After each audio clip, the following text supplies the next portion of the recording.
Sifu James here from Great Martial Arts, and I just wanted to spend a minute and talk about affirmations.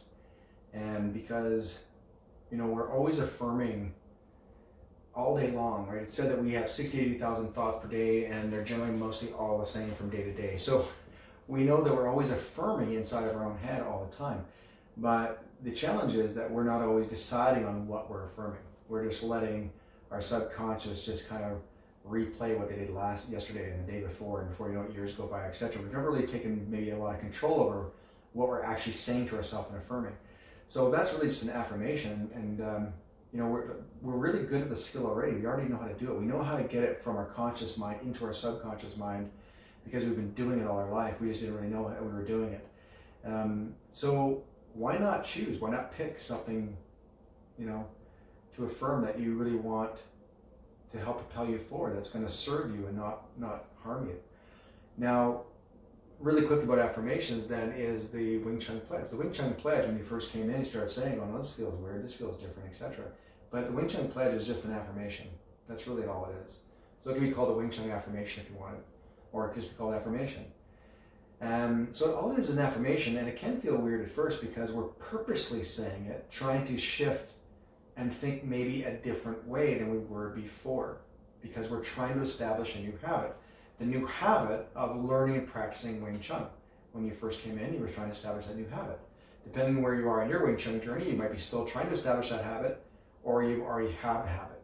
But the Wing Chun Pledge or affirmation is really going to continue to support the habit that you've already established for yourself. Now, if you're still trying to make it a habit, the pledge is an important part. So just taking the first part of the Wing Chun Pledge or the affirmation, and I believe in the constant practice of, and then we insert Wing Chun, will enable me to transcend, right? That means wherever you are now, you want to shift and be better than you were yesterday, be better than you were last week, last month, last year, right? You want to transcend mentally and physically. I want to transcend to a higher level than you were yesterday, etc. So you can take that affirmation, insert anything you want in there. Maybe you want to, I believe in constant practice of, and maybe it's a sport that you play. Maybe it's a music instrument you play. The constant practice of looking at my finances and making sure that I'm on track to where I want to get to with my goals when it comes to my finances. Constant practice in my relationships with others. So you can insert anything you want in there, and you can rearrange the words a bit to make it fit, really any affirmation you would like, any goal that you would like.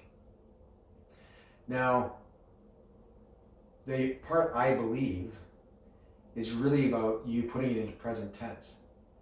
I believe in constant practice means not, I believe that if and when I practice, this is what's going to happen. I believe in constant practice in the art of. That means that you're putting it in present tense. You're living like it's already happening today. And in any affirmation, that's really, really important to make sure it's in present tense. I am. Not I will someday, I might someday, I could, I should, definitely not should, right? But I am. So present tense, really important. And the Wing Chun Pledge already has it in there. I believe.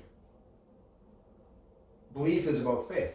So you have to have some sort of faith that even though that might not be really happening yet, we're putting it in present tense so that you can believe that by really feeling that today, that you have faith that this is going to come true, even though it might not be true today, right? And that's kind of where you want to live from. You want to live from that, what they call the wish fulfilled. You want to start at the end in mind, which is I'm already there, so that you can feel that. What does that feel like, right? So I believe in constant practice in the art of Wing Chun will enable you to transcend to a higher mental and physical level. Now that last part, higher mental and physical level, depending what your affirmation is, you can change that a little bit. You can be mental and emotional, you can be spiritual level. You can adjust it any way you want, right? And you can make out and create different affirmations for yourself depending on what your goals are. So remember, it's just an affirmation, that's all it is.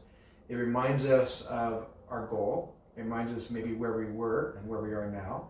And if you're just starting off, it's our goal to get to where we want to get to. Now, the next part I will have respect for. Because we're actually in a Wing Chun program, Wing Chun class, it's reminding us to be really respectful of the people around us that we're training with, right? Our teachers, fellow students, etc.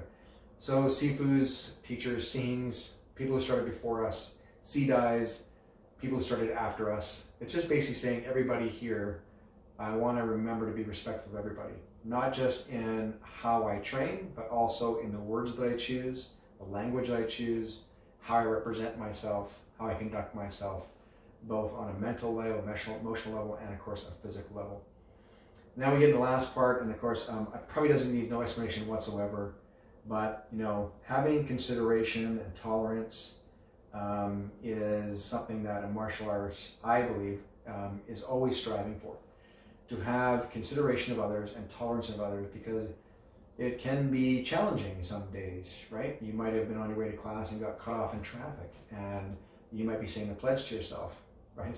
Tolerance and consideration, because your reaction, right, is to maybe get upset, curse and swear and fly off the handle, etc.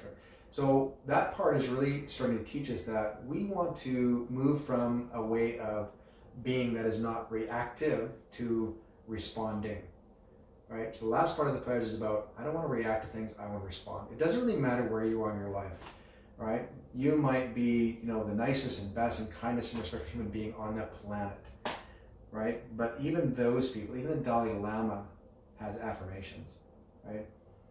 And you want to remember why and how you got there. It was probably because you changed something about what you were saying to yourself to implant it into the subconscious, right? So you have basically a new operating system versus the old operating system, right? You had an update. So an affirmation you can use as just an update. I want to get update, I want to get 2.0, 3.0, 10.0, wherever you are. And as we change, as we adjust, we have to adjust our affirmations to go with it, etc. Okay? So anyway, use the Wing Chun Pledge as an affirmation, change and adjust it for your own personal needs as well. That's why we have it. That's why we keep saying it, even though, of course, everybody that comes here and is a student of Wing Chun is wonderful, beautiful people. It helps us to stay there, helps us to remind us that we want to be in control of what we're saying to ourselves. We don't want to let the outside world dictate what we're saying to ourselves inward, right? We want to take control of that. And that's really all an affirmation is for, to reprogram our subconscious to give ourselves an update, okay? Anyway, so thank you for watching. I hope this helped a little bit understanding the Wing Chun Pledge, and please check out one of our next videos. Happy training.